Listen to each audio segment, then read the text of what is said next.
Halo, selamat malam. Kita jumpa lagi di Palka Bicara hari ini. Dan khusus hari ini kita tappingnya beberapa jam yang lalu karena belinya banyak kesibukan. Weh, enggak sih. Karena ini emang masih suasana hari raya, jadi kita senang sekali bisa ngobrol malam ini dan membicarakan sesuatu yang mungkin di masyarakat itu sedikit tabu untuk dibicarakan mungkin ya. Nah, itulah salah satu isu yang ingin kita akan omongkan dan juga seberapa besar sebenarnya gunung es ini yang kita tidak tahu. Sudah ada Bli Agus. Nama kerennya Bli Agus BJ. Saya nggak tahu dulu. Sebelum itu BJ itu apa sih, Bli? Kalau dibilang BJ itu banyak plesetan sih ya. Ada yang bilang blowjob. Oh, oke. Itu Ya saya kan? tahu sih, Bli. Itu saya tahu itu. Ada yang bilang bojok segala macam. Dari kecil sih itu nama BJ-nya kerennya BJ bojok dibilang sama anak-anak. Oh, dari kecil berarti nama BJ. Dari SMP. Ada SMP. Ya. Oh, oke. Dan belinya ini bekerja di KPA. Iya. Nama kepanjangannya apa tadi, Bli? KPA Komisi Penanggulangan AIDS. Ya, saya takut salah nyebut. Itu di Kabupaten Badung. Kabupaten Badung. Kabupaten Badung itu bidang yang ditangani itu ya HIV/AIDS tentu. HIV/AIDS. Oh, narkoba juga beli ya. Kita menyerahkan ke narkoba juga. Karena itu ada kaitan kan Ada gitu beli ya. kaitan dengan HIV. Oke. Nah, ini beli dari Tabanan tapi kerjanya di Badung. Oke. Siap. Ceritakan dulu beli backgroundnya. Oke, terima kasih waktunya. Saya awalnya dari awal bergerak di HIV itu di yayasan awalnya. Awal kita dari yayasan karena tergerak hati untuk membantu teman-teman yang waktu itu kena narkoba, narkoba suntik khususnya. Jadinya tergerak hati membantu teman-teman agar bisa lebih bagus hidupnya, lebih sehat dan mau berubah perilakunya mereka. Itu awalnya kami bergerak di HIV dengan yayasan itu. Ada yayasan namanya di Dua Hati Bali sama Yayasan Kesehatan Bali. Waktu tahun 2009 dulu ya. 2009 sampai 2014 dua yayasan itu. Dari sana dari LSM itu kita ada namanya joint partner kayak sama kerjasama sama pemerintahan. Khususnya di KPA. Tujuannya apa yang kita suarakan di lapangan tersampaikan ke stakeholder. Oh iya. Itu tujuan KPA. Itu fungsi KPA sebenarnya. Fungsi KPA ya. Kita sebagai penghubung. Di sanalah mungkin dari KPA sendiri melirik saya bagaimana di lapangan, ditariklah saya ke KPA. Khususnya KPA Badung. Ya. Itu sih awal backgroundnya saya dari memang sih awalnya saya background terus terangnya saya pecandu dulu. Pecandu narkoba suntik. Iya. Jadinya saya bisa masuk ke komunitas dengan bantuan background saya. Jadinya saya tahu seluk-beluk mereka bagaimana, jadinya lebih mudah masuk. Iya. Karena tahu sendiri komunitas itu mereka jarang mau menerima orang luar, apalagi orang asing. Apalagi berseragam. Iya. Tujuannya mereka biar tidak diketahui. Iya. Masih sembunyi-sembunyi. Takut masalah hukum segala macam. Iya. Ya kan namanya itu melanggar hukum ya. Iya. Ya sama kayak penjahat jadinya. Itu aja sih background saya. Ya, ini brave move sebenarnya dari belinya menceritakan kan, tapi ini terus apa namanya beli? Saya skip dulu lanjutan yang tadi karena yang paling dari tadi saya ingin tanyakan nih seberapa parah sih sebenarnya beli? Oke, saya tahu yang beli ini. Kan kita kayak HIV. Kita ketika pertama kali dengar mungkin kalau saya pribadi mungkin tahun 90-an. Setelah itu agak tidak sepopuler misalnya sakit. Maksud saya tidak populer tuh tidak terlalu takut kok kayaknya orang gitu loh bagi saya. Misalnya kayak corona sekarang kan takut orang nih, panik gitu kan. HIV ini kan apa? Kayaknya enggak. Benar enggak saya atau gimana? Gimana pengetahuannya beli? Kalau saya dibilang menakutkan sih iya. Pasti menakutkan kan gitu. Enggak juga iya. Nah, kenapa begitu? Saya bilang begini. Orang yang sudah terkena HIV, dalam artian dia terkena HIV dari resiko. Mohon maaf sebelumnya, orang punya banyak resiko. Semua orang punya resiko. Contoh, misalkan berhubungan seks, bebas. Resikonya apa? Terkena penyakit kelamin mungkin ya. atau nggak paling rendah lecet, ya kan? Yap. Habis itu menolong orang kecelakaan di jalan raya, Oh iya berisiko itu juga. resiko. Heeh. Naik motor juga resiko. Hmm. Misalkan tenaga medis, dia pakai jarum suntik segala macam, Iya, ada resiko di sana. betul. Misalkan kalau di apa namanya transfusi darah, Oh iya benar. ya kan? Pekerja kafe minum alkohol, Iya. setelah minum apa yang terjadi? Iya, banyak kemungkinan. Lanjut. Lanjut. Ke penularan seksnya. Iya. Di sana ada resiko juga. Iya. Dari sana prevalensi yang saya bilang gunung es, Nah itu dia. gunung es ini kita tidak bisa prediksi dalam artian cuma prevalensi aja.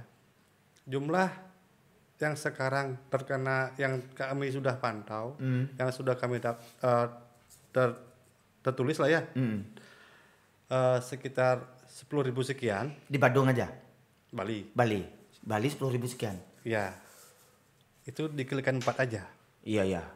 Itu Bisa dikali 6 juga.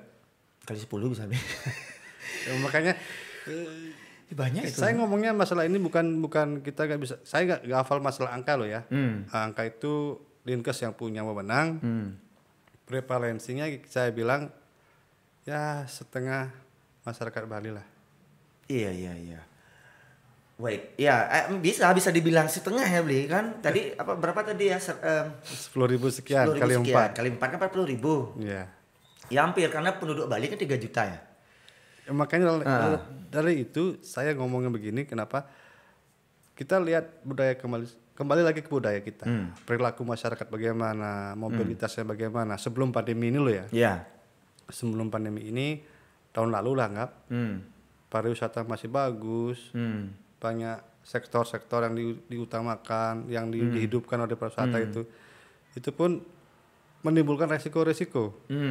Contoh misalkan saya ngomongnya ibu rumah tangga bisa terkena, kenapa? Nah itu yang tadi itu yang seru nih. Ini yang ini kan Ya, ceritakan dulu nih.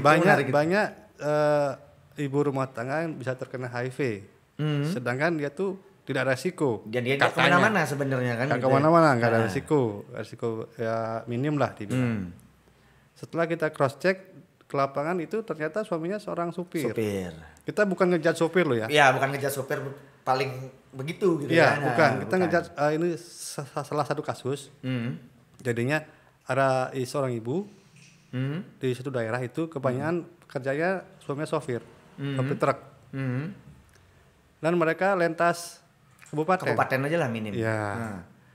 Setelah kita telusuri, di perjalanan mereka singgah mampir ke warung remang-remang istilahnya. Warung remang-remang lah ya. Iya. Remang-remang, entah dia di sana minum, entah dia emang terjadi transaksi seks di sana. Bisa ditanyakan dulu sebelum pandemi ini, sebelum ada penutupan di Badung, banyak warung remang-remang. Dia jual tua, bir segala macam. Di sana dipantau ada pelayan wanitanya. Seperti itu. Mungkin transaksi seks bukan di sana, entah di mana, mereka punya HP, janjian di Makin kos. mudah sih sekarang. Janjian di kos kah? Iya. Kalau dulu kan kita terpantau satu titik nih, lokasi misalkan. Nah, Lokasi A, B, C. Bisa kita jangkau di sana, bisa kita kendalikan. saya kendalikan sedikit Ya. lah. Ada yang baru bisa kita cek kesehatannya. Iya. Nah, setelah itu dibubarkan, Lokalisasi nih maksudnya. lokasi ya, Iya. dibubarkan, tersebarlah mereka. Iya, mantaunya susah. Dipantau susah, Ya. habis itu dijangkau juga susah. Iya. Ini terjadi karena ya bukan bagaimana sih ya, itu pemerintah punya keputusan, kita di lapangan ya kesusahan juga. Iya. Susahnya kenapa? Menjangkau mereka kembali. Iya. Karena orang-orang yang udah terinfeksi HIV misalkan, kita nggak bisa pantau kepatuhannya mereka. Iya. Dulunya bisa kita pantau, kita kasih alat pengaman, misalkan kondom, Iya. tertulis seminggu berapa ngabisin. Oh, ada checklistnya Ada, lah ya. Oh, itu iya. ada daftarnya semua dulu. Itu mereka rutin juga setiap berapa bulan mereka tes kesehatannya, tes reproduksinya. Itu dulu tertata rapi. Heeh. Ya, setelah mereka dibubarkan, Ya. susah kami jangkau. Iya. Saya denger nih pernah beli, bener nggak ini? Arti kan informasi yang di obrolan di warung lah. Kan tahun berapa gitu Doli kan ditutup nih. Iya. Bener nggak pecahan ke sana ke sini? Maksudnya lepasan di situ tuh banyak ke sini. Mungkin beli punya datanya tuh informasinya. Kalau data pasti sih enggak. Cuma kenapa enggak bisa data pasti? Saya enggak Ya, data. ya kami juga ini ya. Cuma saya sekedar cuma bahasa di jalanan. Heeh. Datanya itu yang pasti enggak ada berapa. Cuma saya sempat nanya, Mak dari mana? Surabaya. Dolinya iya. Heeh. Itu tidak semua ke sini. Oh. Mereka bilang ada yang ke Kalimantan, ada yang ke Papua.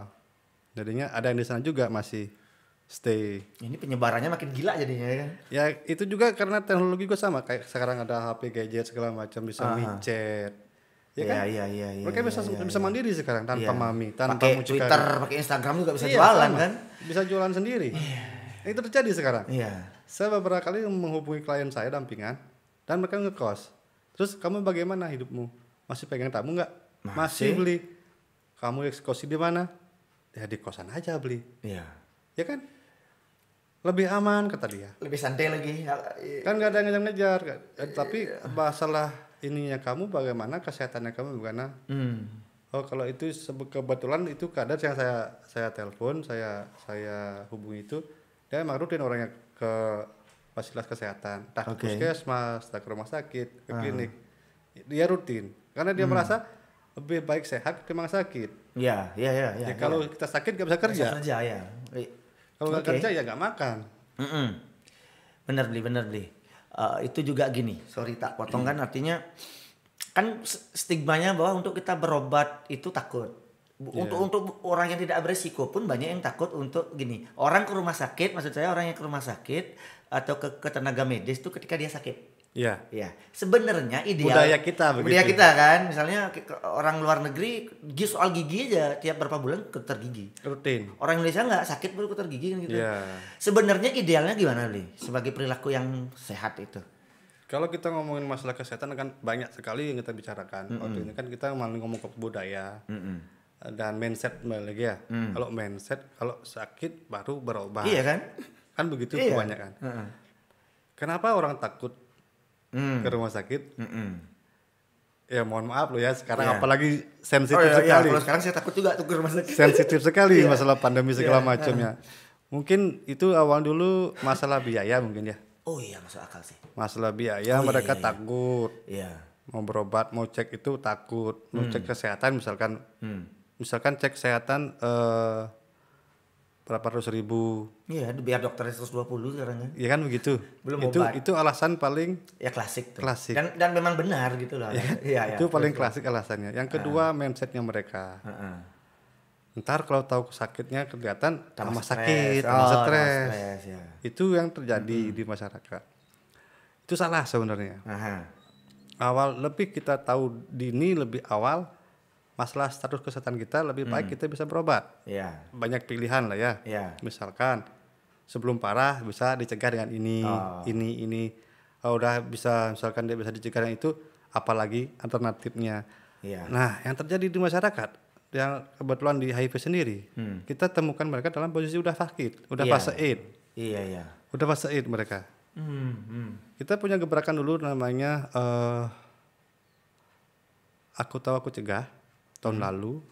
Kita sasar ke masyarakat dan anak-anak SMA dan SMP. Nah, lebih dini kita ngasih tahu mereka penyuluhan ke masyarakat lain, ke sekolah lain. Tujuan kami bukan melegalkan mereka berhubungan bebas, berhubungan tidak aman, tapi tujuan kami agar mereka tahu resikonya apa dan mampu mencegahnya. Oke. Itu karena kenapa itu terjadi? Karena sebelumnya kita bergerak di komunitas, ke masyarakat, komunitas oke lah, mereka udah fix, udah bagus, udah peduli. Tetapi apa yang terjadi di komunitas? Misalkan contoh, seorang PS melayani tamunya, posisi tamunya itu setengah mabuk, dia gak mau pakai kondom.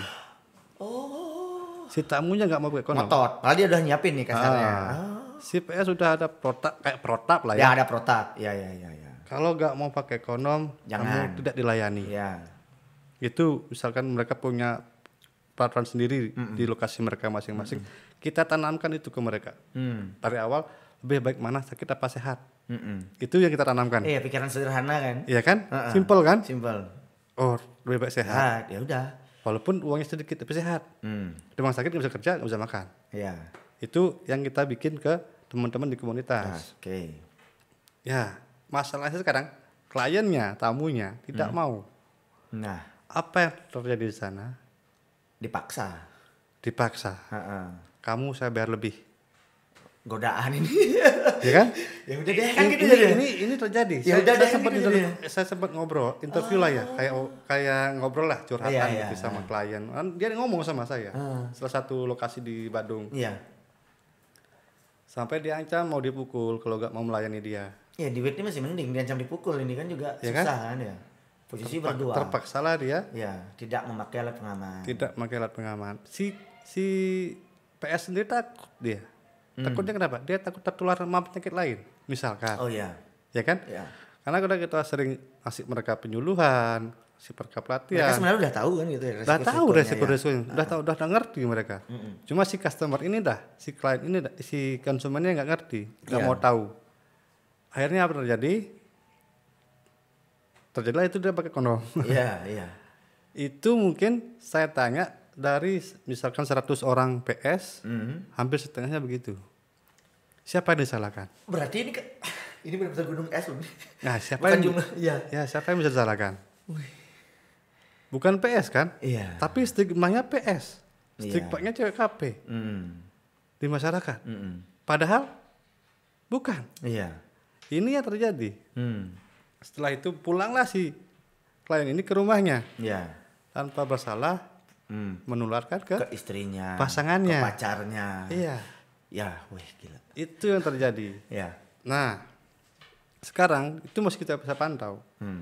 Yang tidak bisa pantau di lapangan, di kos-kosannya mereka. Kan tidak mungkin saya pantau ke sana. Berapa orang, Iya. 100 orang PS saya pantau kos-kosan, kan mungkin kan ya. Butuh 100 orang minimal itu. Misalkan begitulah ya. Iya. Tetapi kita bisa minimalkan dengan cara mereka KDS mungkin. KDS itu apa, Bre? Kelompok dukungan sebaya. Bagi teman-teman yang udah ikut terapi ARV yang ODA, kita punya namanya KDS, kelompok dukungan sebaya. Buat mereka saling support, saling curhat di sana. Dan sangat bermanfaat. Iya. Sangat bermanfaat. Tetapi di lain sisi, si customer ini, si klien ini, Itu yang nggak terkontrol. ini yang tidak bisa kita pantau. Iya, Akhirnya apa terjadi? Kita sasar ke masyarakat. Iya, iya. Kita ngadain penyuluhan, Heeh. kita ngadain geber informasi, ngadain sosialisasi, Iya. kemanapun itu sampai ke sekolah-sekolah kan yang saya Ya. bilang tadi. Kebetulan kita belum dapat hasilnya sekarang. Dalam artian gimana? Tidak dapat hasilnya. Tidak semua masyarakat mau memperhatikan HIV-nya Oh iya. Iya, iya. karena masih ada stigma Ya. dan diskriminasi. Iya, iya, iya. Diskriminasi keras di masyarakat yang. Iya. Heeh. Itu dah diskriminasinya. Itu sakitnya jelek.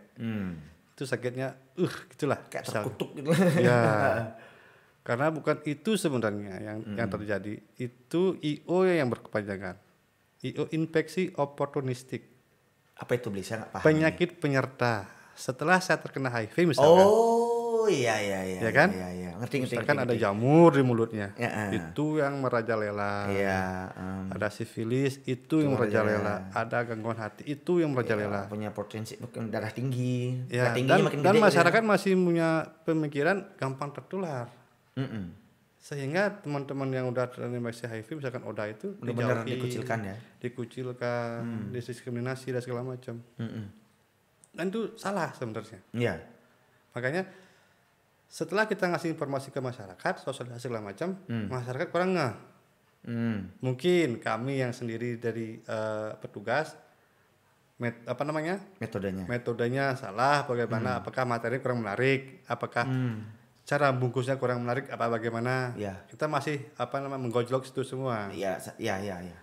Karena setiap orang kan beda-beda penerimaan. Iya, cara untuk menyampaikan ke orang itu harus beda-beda sih kan Iya, gitu. sama kayak televisi ada saluran SCTP, Indosiar, segala macam. Ada yang suka ini, suka itu. Iya. Nah, itu mungkin lebih kita variatifkan. Iya.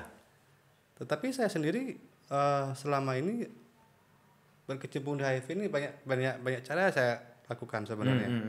Contoh saya masuk ke anak-anak muda, Iya. anak band mungkin Iya. masih seputaran Tabanan sih ya. Iya. Anak-anak band saya masuk di sana, saya nimbrung sama mereka. Anak-anak motor saya nimbrung sama mereka. Iya. Anak-anak distro. Distro. Nah, kebetulan kalau misalkan di sepak bola, di olahraga, habis kita main bola, ngobrol dikit, ngobrolin masalah seks, masalah HIV, itu masuk ke mereka. Iya, udah saling kenal juga kan, Bli. Ya. Heeh. Ya. Lanjut dulu, Bli. Lanjut dulu ya. Silakan dulu, lanjut. Sempat kemarin saya ketemu bukan orang Bali, dia orang dari Kupang mungkin. Saya ketemu di salah satu lapangan. Kita main bola awalnya. Belum kenal.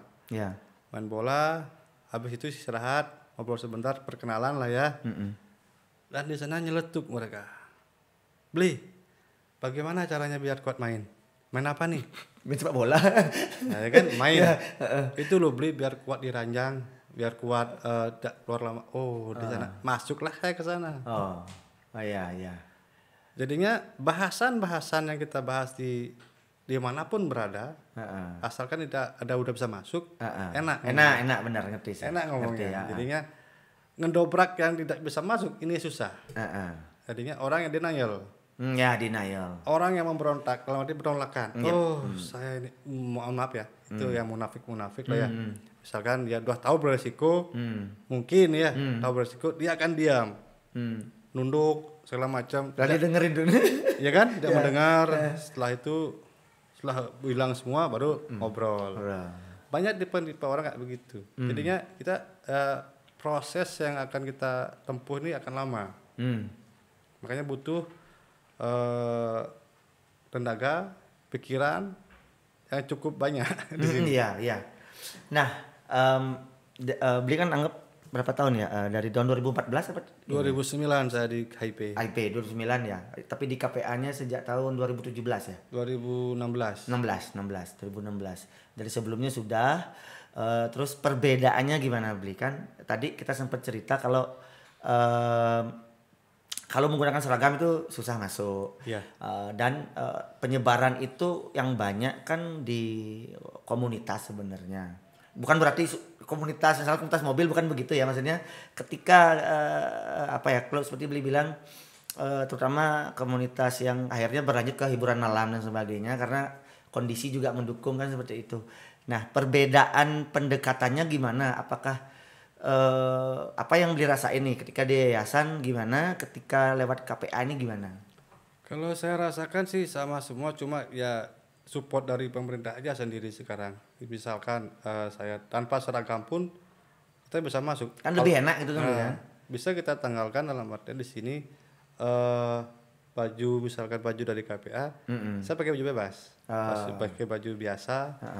Dan kebetulan selama di KPA yang fokusnya ke layanan masyarakat, mereka lebih bisa masih bisa bergerak, lebih cepat bergerak. Kan saya sarankan tanpa pakaian dinas, lebih enak jadinya. Jadinya orang-orang komunitas lebih nyaman melihatnya. Kenapa begitu? Karena mindset seorang yang namanya beresiko lah ya, seorang pelanggar hukum melihat seragam udah takut duluan. Dimanapun itu, dimanapun.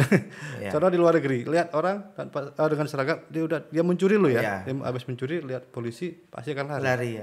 Ya kan? Kalau bukan dia yang dicari refleks lah ya.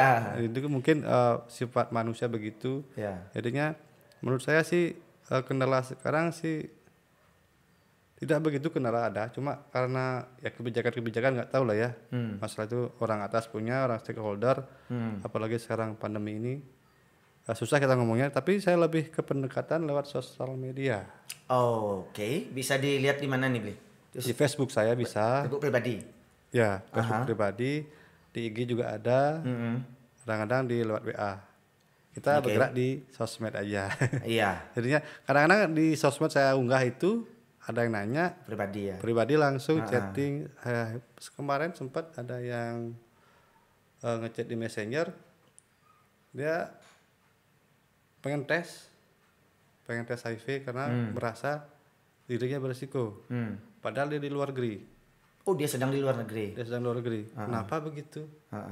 terakhir saya mau berangkat, saya berhubungan sama suami saya. Loh, sama suami beresikonya di mana? Suami saya punya cewek kafe beli. Oh begitu. Oh ya wajar, wajar. Jadinya dia pun belak-belakan ngomong sama saya di sana di Messenger itu. Jadinya, jadinya apa yang saya buat tuh ngaruh. Ngaruh minimal lah ada yang nanya. Iya, oke. Itu cara ininya kan Bli. Nah sebenarnya menarik tuh yang tadi, kalau tes tuh bayar nggak sih Bli kalau di Bali nih? Maksudnya saya nih mau ngecek gitu loh. Misalkan kalau di puskesmas layanan kesehatan BPJS apa enggak, itu kembali lagi. Tetapi semua masih disubsidi pemerintah. Ini subsidi.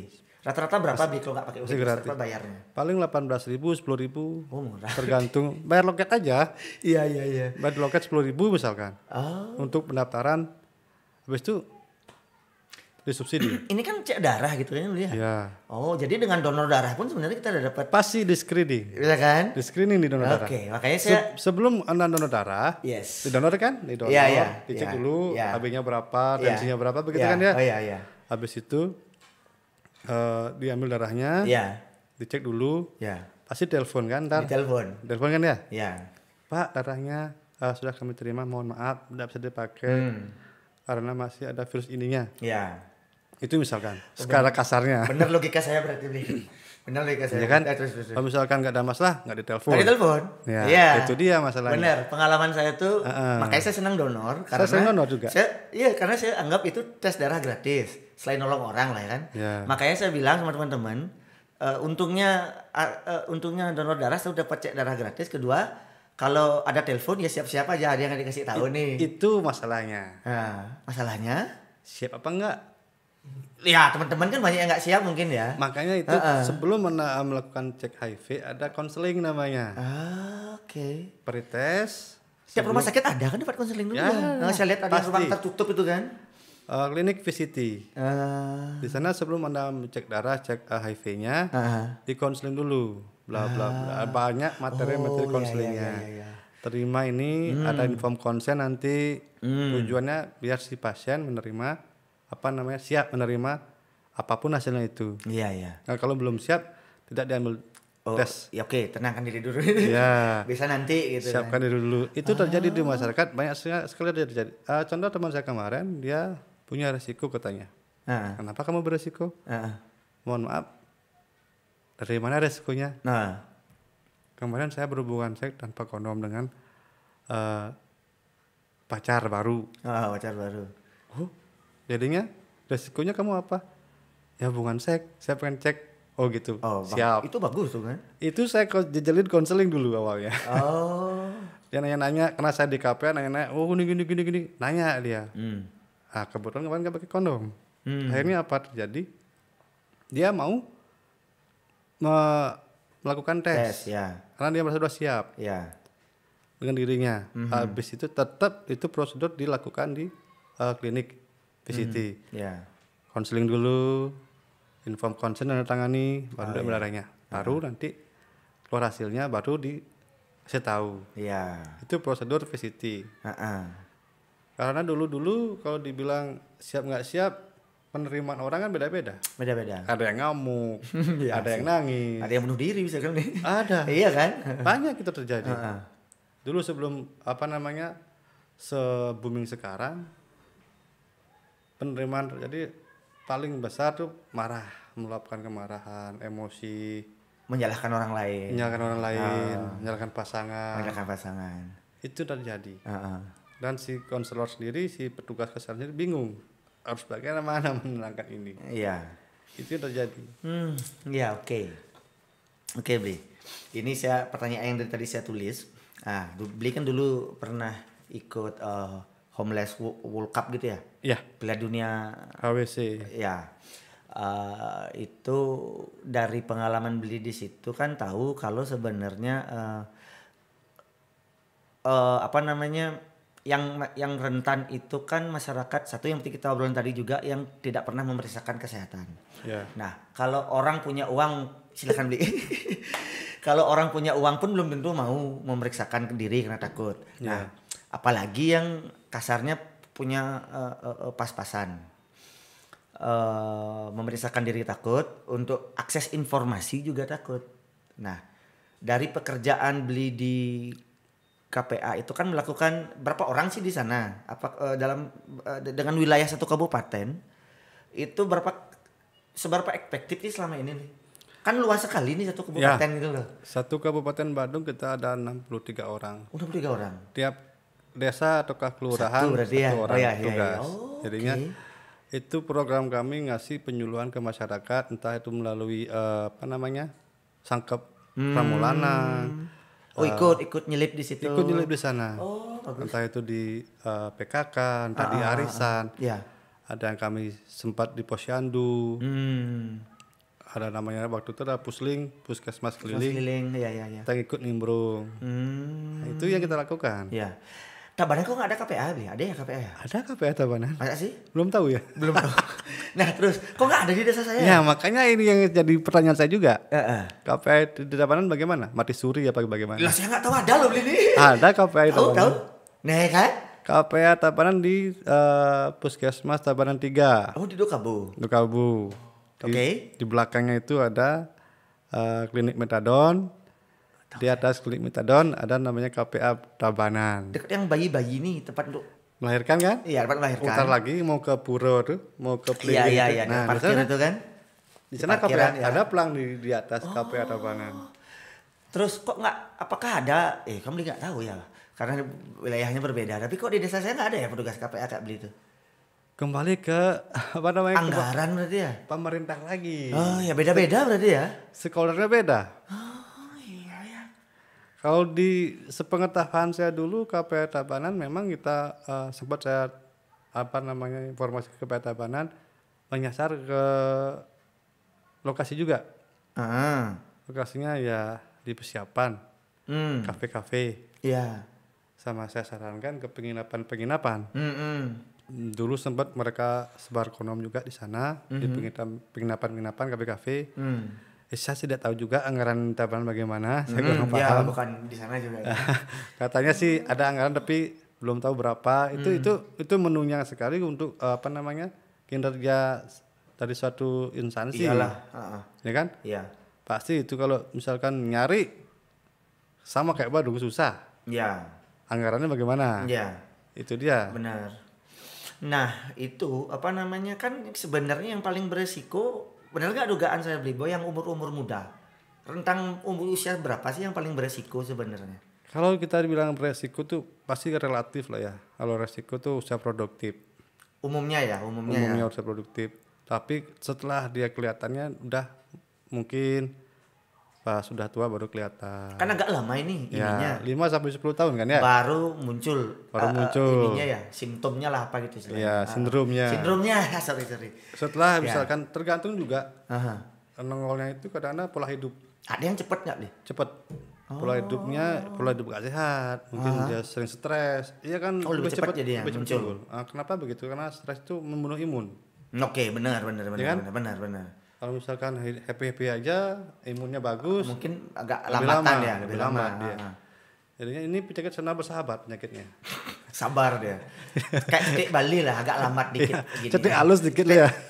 Cetik halus banget nih. Kalau misalkan dibilang kalau jantung loh ya, jantung kan cepet cepat. lah. Tas. Iya sih, dalam hitungan tahun biasanya itu. Hanya bukan tahun sih, kalau Iya. jantung itu orang muda pun kena stroke bisa. Kena Ada jantung. loh, iya Ya kan? benar. Ya Teman kan? saya ada loh. Kalau Teman HIV saya. dia butuh waktu sekian tahun, ya kan? Iya. Saya punya klien dia anak kecil dulu, saya dampingi, dia terkena dari ibunya pas melahirkan. Oh, dari lahir udah kena nih. Bapaknya meninggal duluan, itu telah diperiksa dia pas lahir, Udah. diperiksa, Positif. baru ketahuan dia positif sama ibunya positif. Saya belum udah pernah kontak lagi. Itu waktu itu umurnya kalau nggak salah si kecil itu udah 5 tahun saya dampingi. Iya. Dia waktu itu ambil obatnya masih ada di Sanglah aja, harus ke Sanglah ambil obat dari Tabanan. Di Tabanan belum ada obatnya itu, HRV buat anak-anak belum ada dulu. Iya. Harus ke Sanglah. Sekarang saya nggak tahu kabar beritanya bagaimana. Oke, ya. Ada kasus nih. Ini berarti kan obatnya nggak ada nih, Bli. Obatnya ada, Loh, obat untuk nyembuhin apa? sembuh tidak bisa. Oh, tapi ini obat nih Pulih iya. masa sih? Iya. Inilah saya mau tanyain karena gini, Magic Johnson kan masih hidup kan? Ya, Dia salah satu yang pertama diketahui kan? yang terekspos. Terekspos tau Ya. ya, terekspos ya gede-gedean tahun 90-an kan, masih Ya. hidup dia. Ini nih obatnya mahal apa bagaimana beli? Apakah bagaimana sih gitu loh? Magic Johnson buktinya hidup loh sampai sekarang. Itu HIV ada obatnya namanya ARV antiretroviral. Oh ada obatnya. Ada obatnya. Itu pun banyak jenisnya. Banyak jenisnya. Ya. Makanya dibilang kenapa kita tidak bisa membunuh virus. Oke. Ngerti? Ya.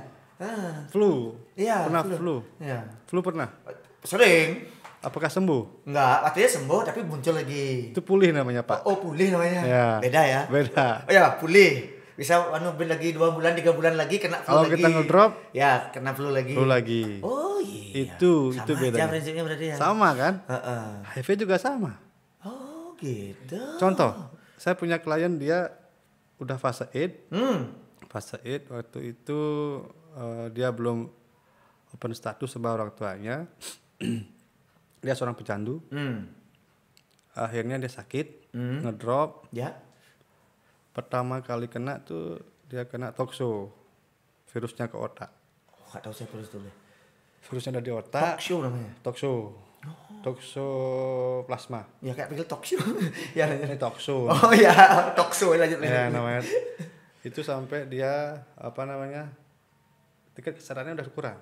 Oh ya. Kayak orang stroke lah ya. Oh, kayak otak Nah, orang stroke. Matanya udah musuhan. Oh, hitamnya ini. Musuhan matanya udah jileng. Kalau dia normal aslinya kan. Normal. Oh ya. Setelah itu ngomong terbata-bata. Orang tuanya takut, nelfon saya, bagaimana nih bla bla bla bla. Tolong dibantu. Setelah saya jenguk, ngobrol saya sama si pasien. Kamu statusnya boleh saya buka nggak sama keluarga kamu? Oh iya. Dia bilang mengangguk. Belum waktu itu belum bisa bicara dia. Iya.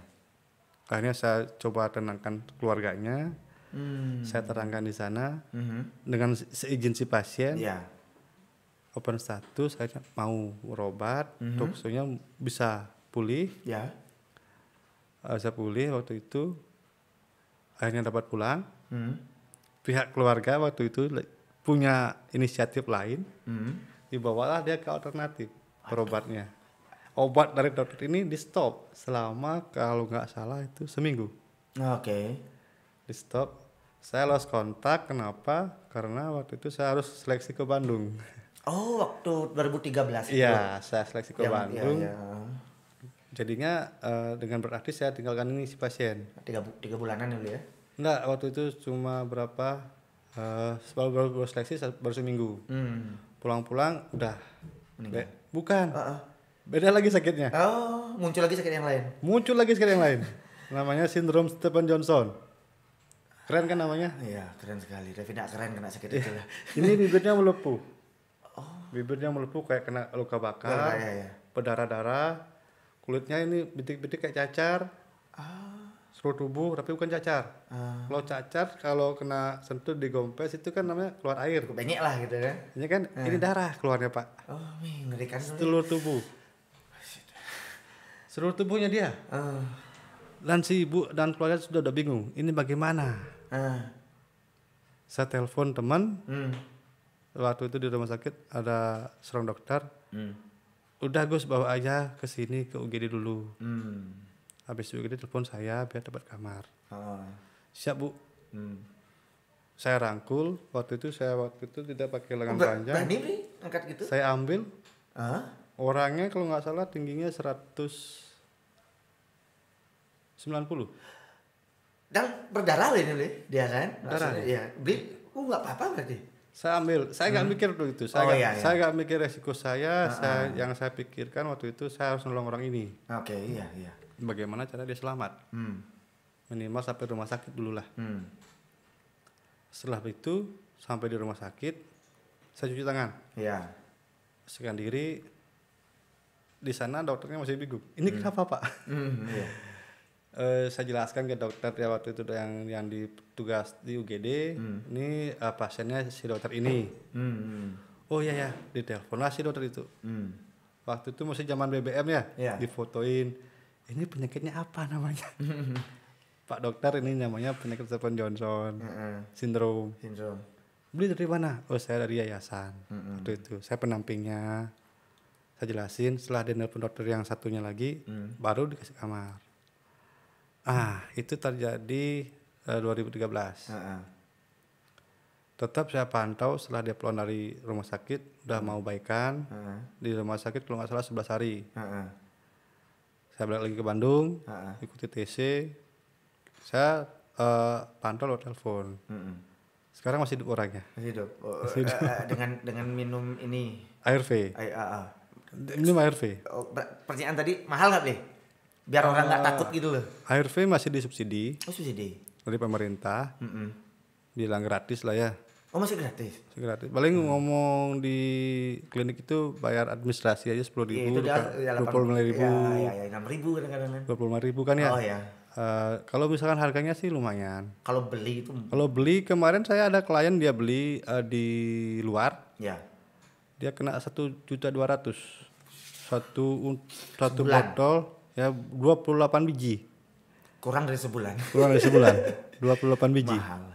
Ya kan? Ya. Itu satu regimen. Kebetulan dia kepake FDC waktu ini, single dose. Jadinya satu butir aja dia minum. Biasanya ARV itu banyak macamnya, banyak regimennya, banyak ada 3 butir misalkan, ada yang 2 butir. Ya. Dulu minumnya pagi sama malam. Sekarang udah malam aja. oh yang lebih bagus nih berarti ya. Lebih bagus, lebih single dose dia. Single dose ya.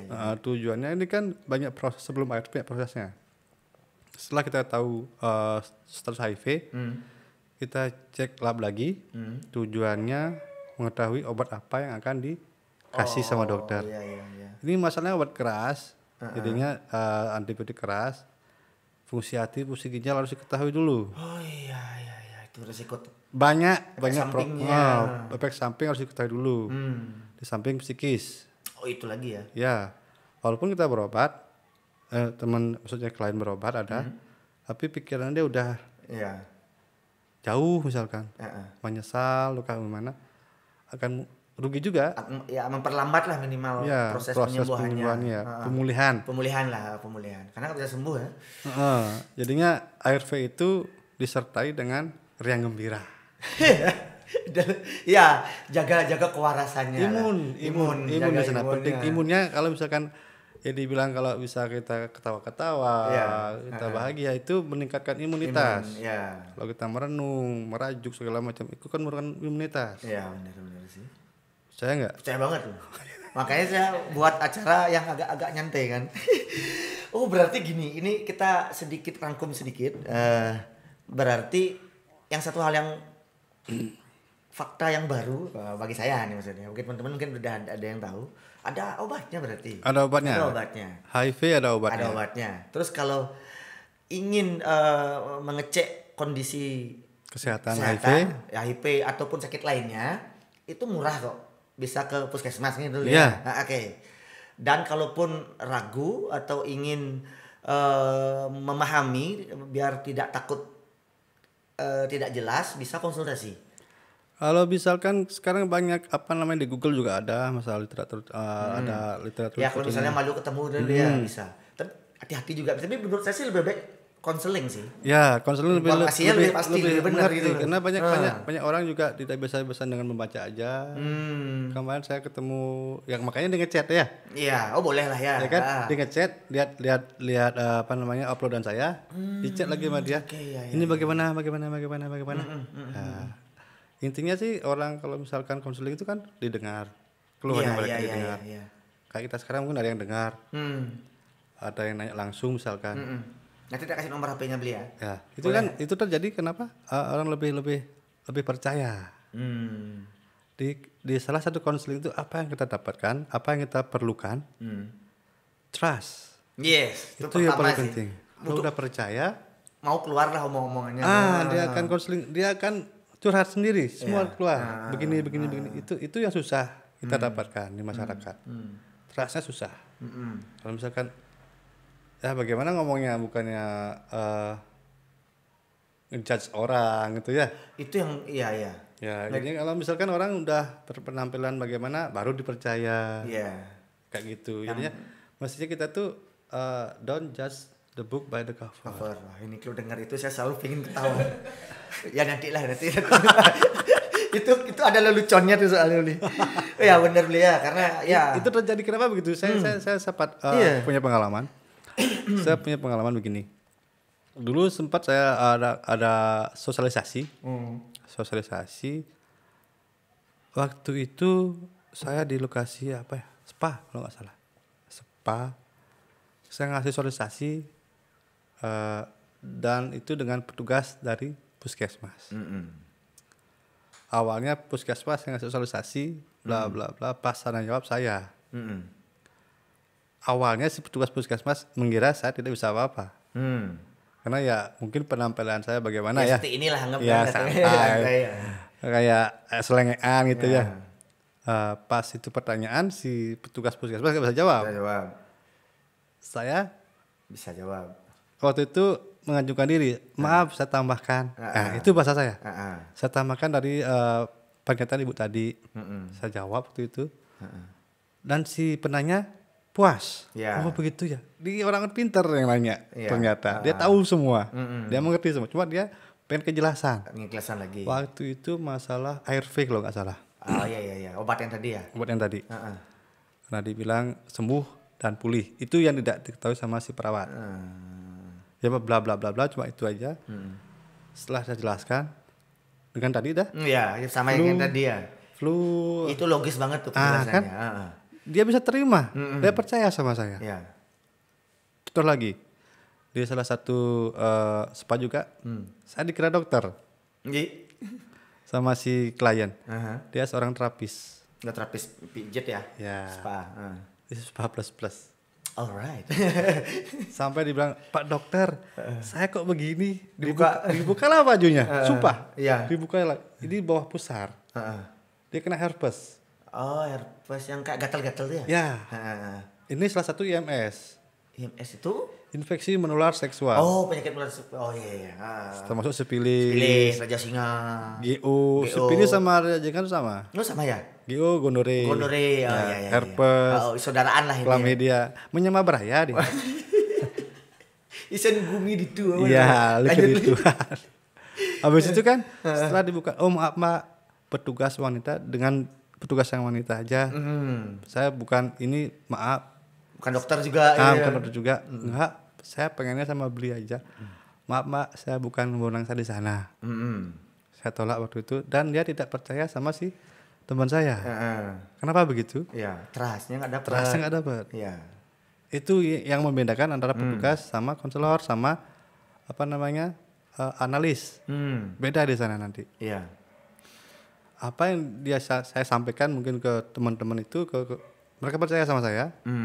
Dipercaya saya begini, saya begitu. Itu yang belum dapat sama tugas lain. Iya. Itu misalkan dia cuma bermodalkan pengetahuannya aja kan. Iya.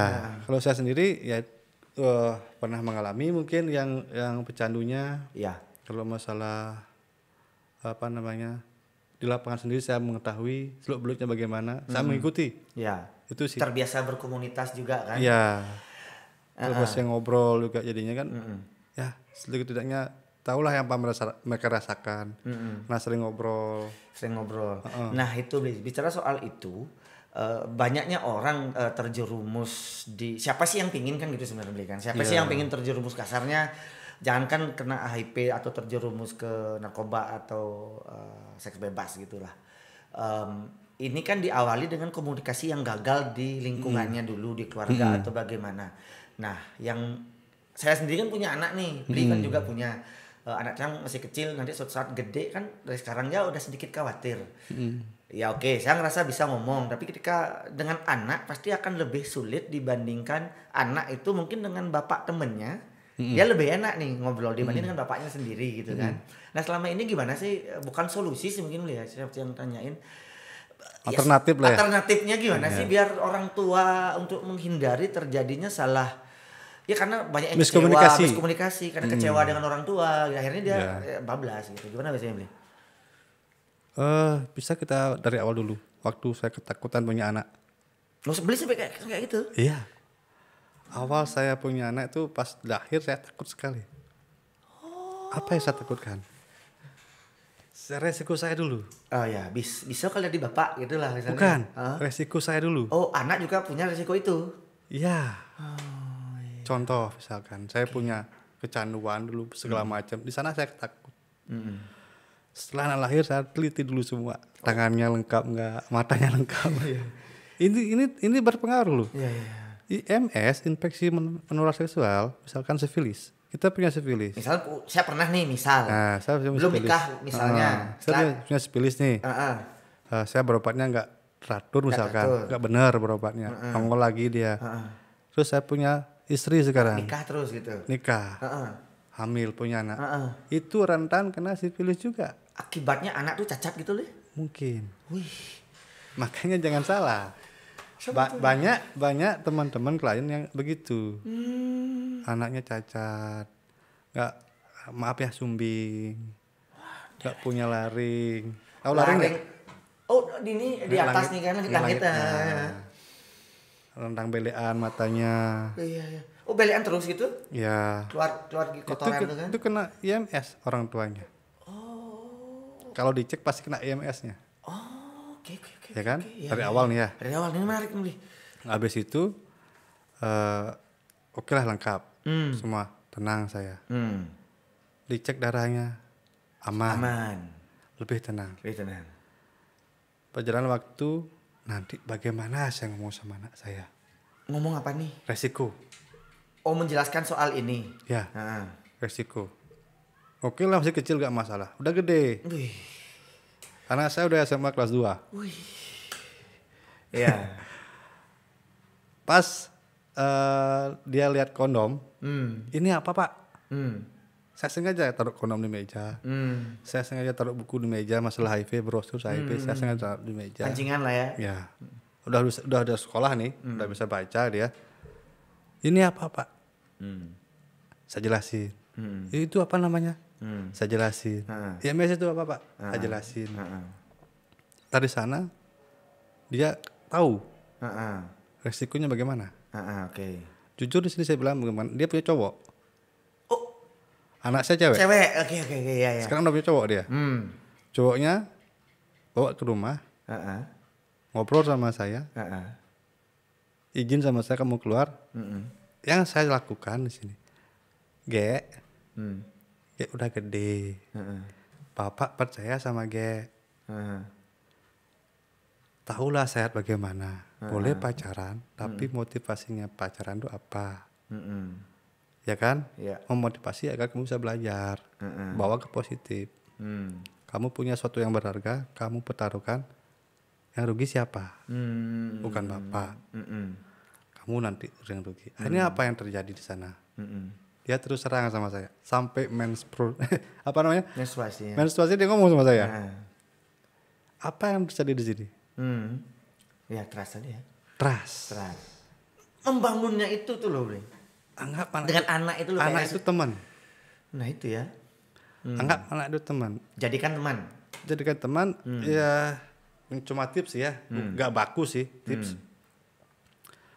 Pas saat waktu santai, gadget disingkirkan, ngobrol sama anak, bercanda, peluk-pelukan, kecil-kecilan di sebelah belinya, kecil-kecilan. Nanti besar kamu jadi apa? Itu misalkan, ambil main, apa kayak ngobrol dulu. Itu yang saya lakukan. Dan itu terjadi, dan itu mengalir ya, jadinya ngomong semua. Waktu pertama dia, Pak, boleh Uti punya pacar? Boleh? Siapa yang ngelarang? Takutnya Pak marah. Mungkin dikira saya serem ya. Ya. Enggak serem sih sebenarnya. Habis itu nanti dah kenalin sama pacarnya Uti. Iya. Oke, bawa ke rumah. Dan waktu itu gemetaran pacarnya pulang ke rumah. Iya sih. Saya welcome. Sini Dik. Duduk sini, nggak apa namanya, bla bla bla bla. Akhirnya apa yang terjadi? Di WA saya sama dia, ada aja nih keluar bentar. Kemana? Kini oh ya, jangan terlalu malam. Oh ya siap. Tolong jagain anaknya ya, kasihan dia cewek juga. Kamu kan cowok, punya apa namanya, lebih bertanggung jawab. Ya siap. Iya. Itu kita bangun apa? Trust ya. Trust lagi. Termasuk ya dengan orang-orang di lingkungan anak kita Caranya, juga ya. Nah ini. Caranya ngebangun itu semua. Lepaskan yang namanya Ego sebagai orang tua ini. Overprotective dilepaskan dulu. Ya. Aja misalkan dia ngobrol sama kamu, ketemu orang baru, bro, apa kabar? Ya. Di sini deh, apa kabar? Sehat semua. Jangan serem-serem banget lah gitu kan. Awalnya dengan kata sehat pasti nyantai kayaknya. Di santai itu ada ketegasan di sana. Ya, tapi ketegasan harus tetap ada nih. Ya.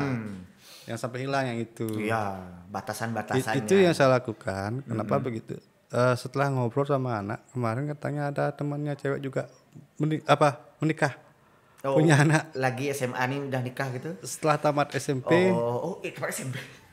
Oke. Tamat SMP dia nggak boleh ketawa sih, takut juga kan. Punya ini namanya pilihannya mereka ya. Iya.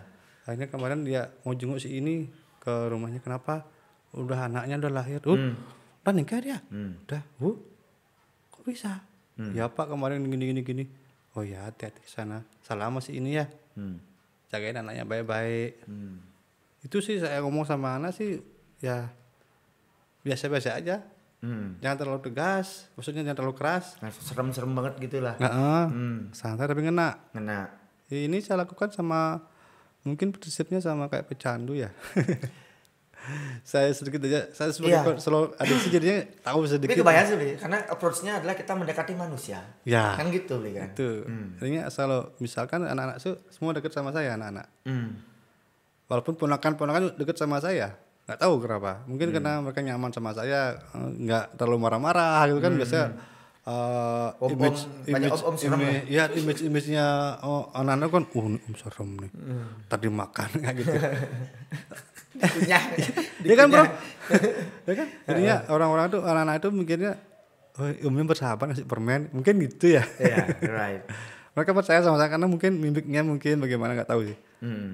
Tapi yang saya lakuin itu semua saya lakuin di komunitas semuanya. Ilmunya kenapa ke anak-anak juga sih. Lebih ke manusiawi mungkin ya dibilang. Ya, karena kita ngomong sama manusia, ya harus dimanusiakan kan gitu beliau. Wah ini. Agak susah sih belajarnya. Iya, nggak bisa instan itu. Nggak bisa instan. Nah, sama orang lain susah ya.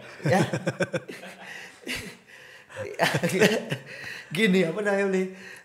Saya memang tertarik dunia ini karena saya ingat waktu SMA sekitar 20 tahun yang lalu.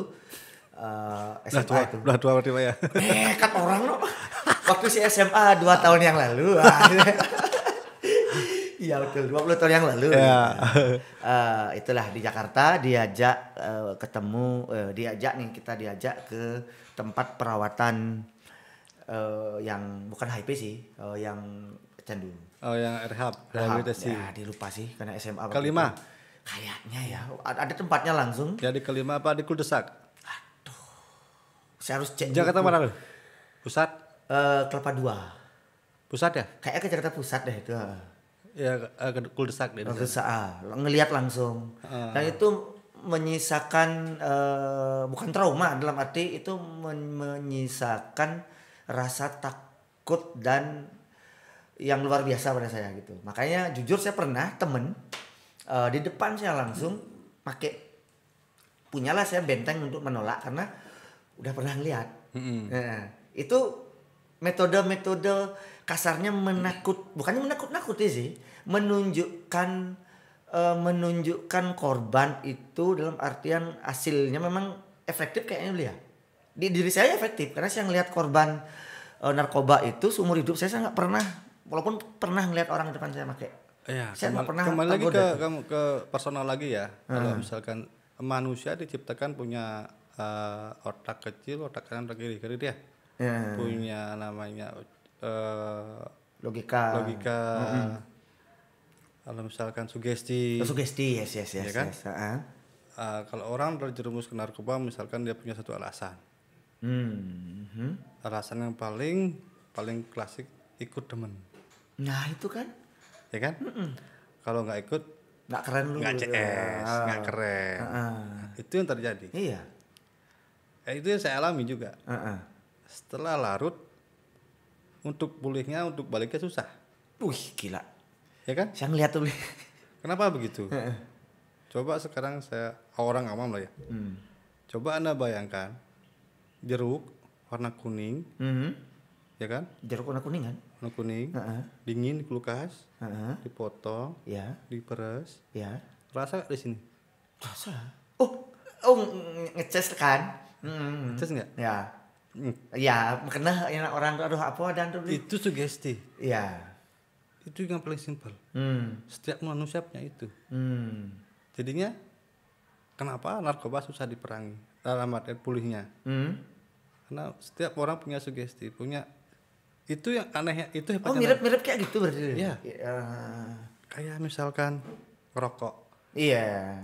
habis makan Oh iya, jangan asal nih. Gitu. nggak ngerokok nggak enak. Enak nih kalau dirokokin. Gitu. Iya kan? Heeh. Ngopi tanpa rokok, ih keleng. Kurang lengkap nih. Jok nih, jok. Iya, rokok ya. Itu narkoba juga sama kayak begitu. Jangan salah. Apa yang dicari di sana? Itu namanya dibilang narkoba itu penyakit otak kronis. Benar masuk akal. Ya kan? Iya. Kenapa begitu? Karena otak belakang kita dicari. Yang diperlukan kita tuh apa? Endorfin kan ya? Untuk buat bahagia itu ya. Iya. Nah, Setiap manusia punya itu. punya itu. Itu yang diserang.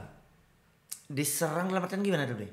Ditambahin atau Dikamuflasekan sama si narkoba. dipalsukan? Dikamuflasekan. Oh, dikamuflasekan gimana maksudnya? Hampir disamakan ya.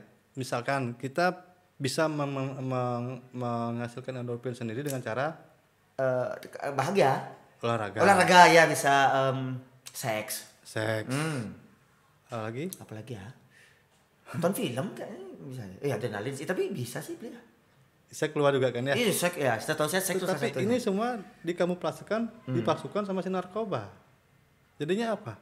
Dia masuk ke ranah di belakang kita, refleks kita. Makanya susah. Susah dibilang akan kambuh lagi dia. Contoh saya misalkan, udah lama berhenti, Ya. pengen rasanya inget, wah dot aja no, kira cara. Nah, cara ini yang paling efektif pengalihan. Pengalihan. Sibukin diri gitu misalnya. Ya, pengalihan. Contoh dot aja ngerokok, pasti ngerokok, apa lagi ngami misalkan, Kami ya permen. permen misalkan. Ya. Yang saya lakukan kemarin pengalaman saya sendiri, yang saya lakukan pengalihan. Saya bawa ke olahraga. Waktu pulih udah setahun misalkan saya bawa ke olahraga. Dan ini pun efektif bagi saya.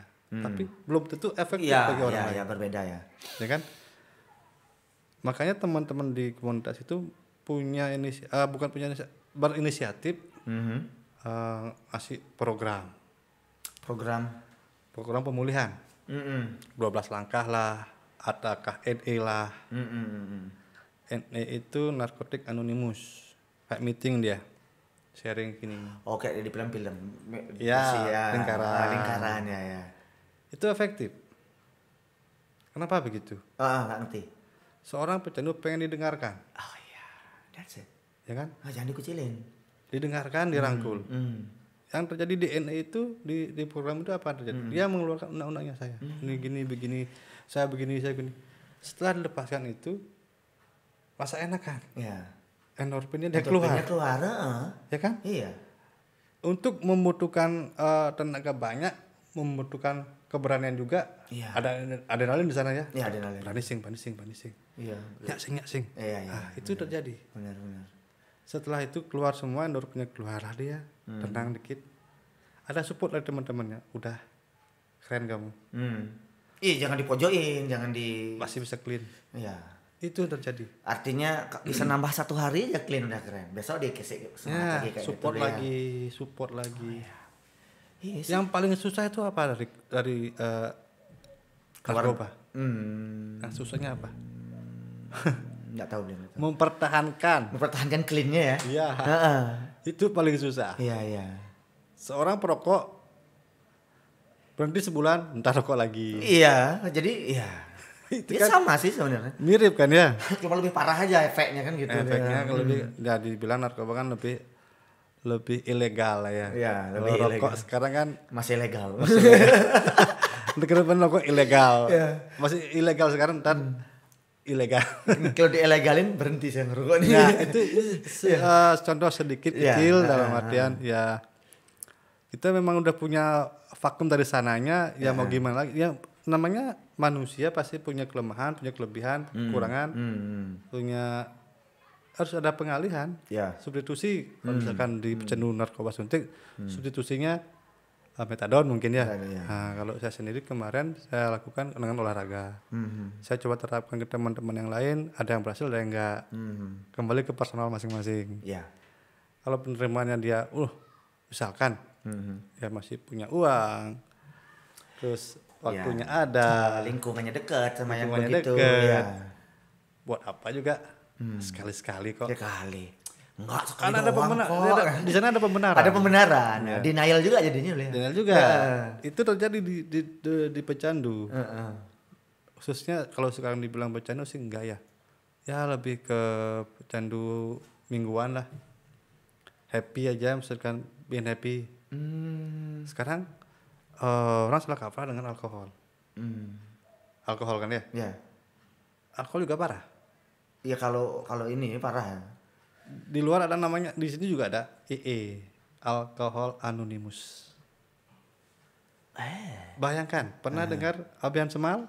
Deket. Pernah dengar Sibang? Deket.